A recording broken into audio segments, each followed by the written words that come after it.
Today, I helped move someone into college. Here's what my experience was. First off, the only people allowed to move into college today, it was an early check-in, about 4 days before everyone else, was ethnic people, because they want to spread inclusion and diversity and protect people's rights. So that alone, I thought, was bizarre in its own racist way. But then we're going to go into orientation and what happens. I mean, since I'm moving someone in of ethnic color, I am, of course, the only white person in that orientation, besides a few parents here and there.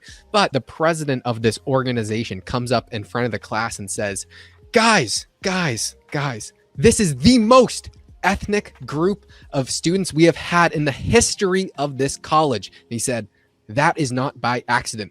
Everyone starts clapping, cheering. I mean, he's getting standing ovations. And I'm thinking to myself, so wait a minute. You are directly telling people that you are selecting people not upon their academic credibility or capability, but by the diversity and of their skin. I mean, that is the essence of racism. Let's just look at what the actual definition is.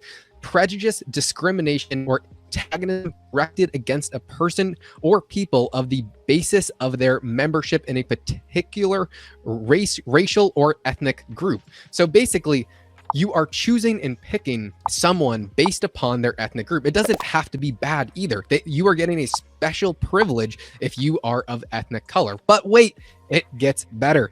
So they have people from the previous years who have joined this group. And so there's a list of, I mean, there's 10 people standing up on the board now. And what they're doing is they are saying their name. And then what they're doing is they're saying their ethnic group. So they're saying, hello, my name is Josh and I am white, even though there was not a single white person up there. But they would say, hello, my name is blah, blah, blah. I'm from here. And then they would go into their major and listing other things. The main problem there is they are not identifying themselves as individuals, but they're identifying themselves as an ethnic group. Does that not lead us down a slippery slope? I mean, I was just jaw dropped that young kids today they don't see themselves as people, but they see themselves as different racial groups.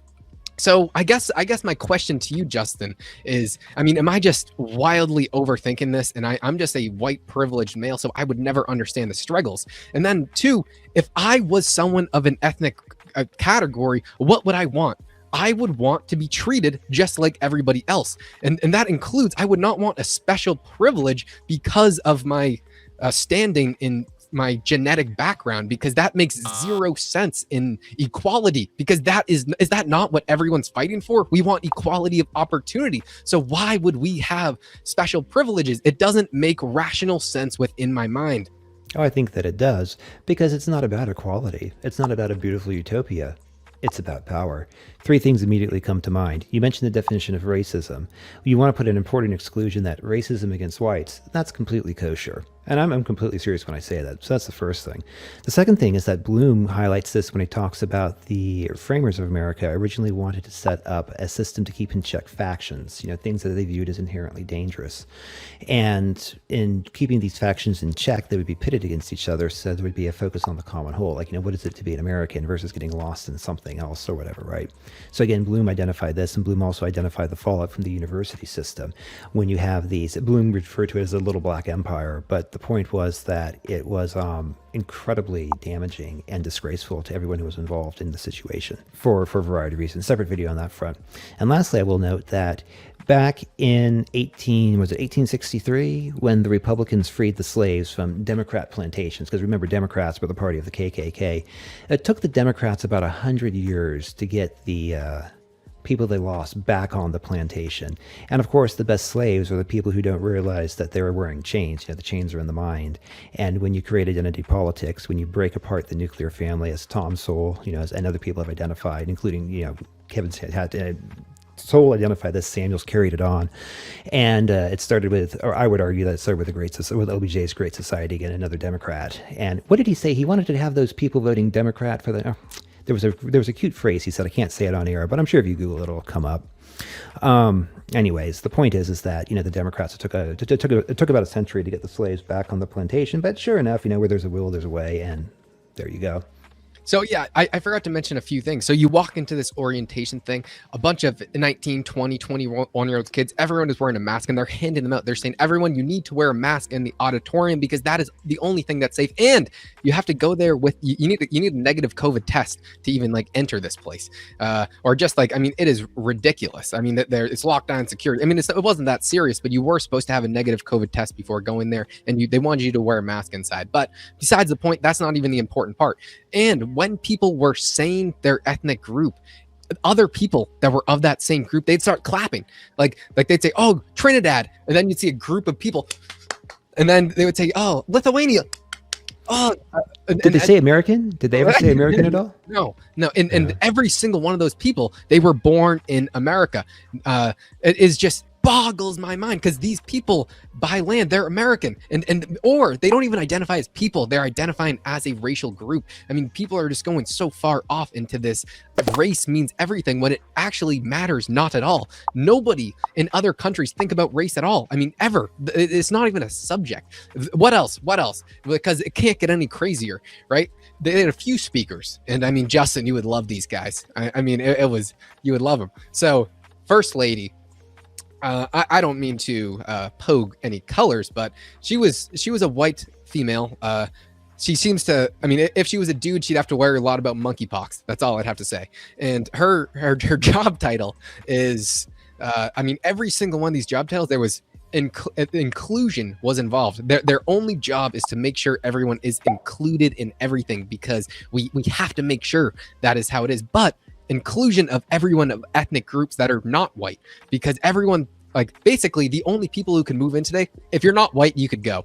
Even though Asians, they have the top like graduation, and Asians have like the highest ratings in colleges, I mean, by far, but they're completely fine. It's just, as long as you're not white, you can move in on this day. And I'm not even blaming the kids, because I mean, they get to, if they're in a triple, they get to find the good bunks. They get to set up all their rooms. I mean, that's a fair play to them, but it's just, what is this going to encourage in the future? And how is this going to hardwire people's brains to think about these subjects? Because it is just ridiculous. So I do think, and I could tell very clearly, that the people in the school, no one really needed to worry about COVID. But as I said before, they definitely need to worry about monkeypox.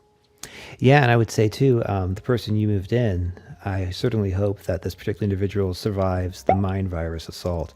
Many people don't, including myself. You know, I was bounced out of school. I didn't know it at the time, but, and with the benefit of hindsight, I can see what was going wrong. But yeah, college, what a scam, Well, what a waste. for me, like, once you start doing any amount of research, I mean, I was literally sitting there laughing, like, comically, and like I had to be told to stop by my mother and the girl I was moving in with, like, because for me, Joshua.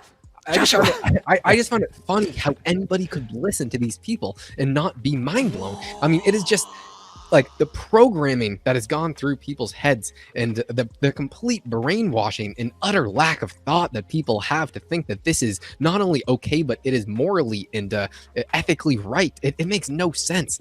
It makes no sense. Sorry, I'm going on this long tangent. It blew my mind.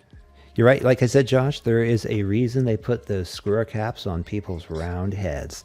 It's so the elites can laugh at how they've warped the mind of the supposed intellectuals. Not said, you know, not all intellectuals are bad, like Bloom's soul come to mind. On a real note, Justin, what behaviors do you think this is going to encourage? The behaviors that lead to failure over the ones that lead to success.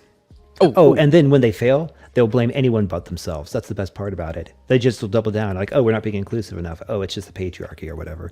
yeah, I have one more thing that I have to get through. So the list of people who, it was called a mosaic group, and I mean the students who are like identifying themselves by their race first and their ethnic background, after they'd go over their major, and they had it on this big board. They had their name, they had their ethnic background, they had their major.